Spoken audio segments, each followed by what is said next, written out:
Marine traffic ওয়েবসাইটে শত শত জাহাজ আটকে থাকার এই দৃশ্যটি হরমুজ প্রণালীর। যুক্তরাষ্ট্র ইরানের মধ্যে চলমান 2 সপ্তাহের জন্য যুদ্ধবিরতির ঘোষণার পরও গুরুত্বপূর্ণ এই নৌরুট দিয়ে মাত্র হাতে গোনা কয়েকটি জাহাজ চলাচল করছে, যা ইতিহাসে অন্যতম ভয়াবহ বৈশ্বিক জ্বালানি সংকটটির দ্রুত সমাধানের আশা ম্লান করে দিয়েছে।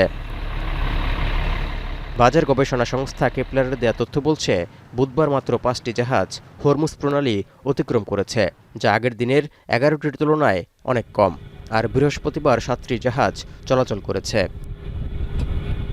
লেবাননে ইসরায়েলি হামলা বন্ধ না করায় প্রণালীটি কার্যত অচল করে রেখেছে ইরান, যার কারণে 3 শতাধিক তেলবাহী ট্যাংকার সহ 600টির বেশি জাহাজ এখনও পারস্য উপসাগরে আটকা পড়ে আছে।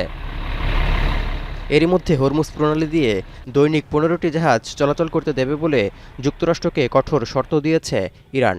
রাশিয়ার রাষ্ট্রায়ত্ত বার্তা সংস্থা তাসের প্রতিবেদনে উঠে এসেছে এ তথ্য।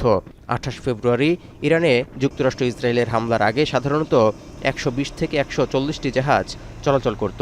সরবরাহ হতো বিশ্বের মোট জ্বালানি চাহিদার 20%।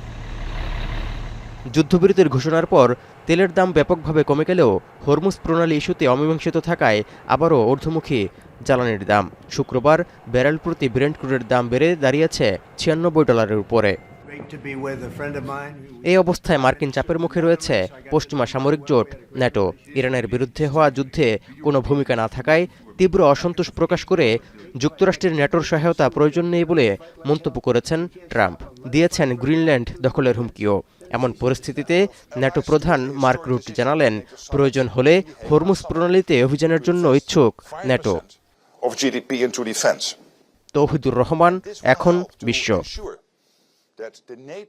72 ঘন্টা ময়েশ্চার লক সমৃদ্ধ লিলি বডি ওয়াশ। শিয়া বাটারের গুডনেস স্কিন রিপেয়ার করে রাখে সফট ও গ্লোয়িং।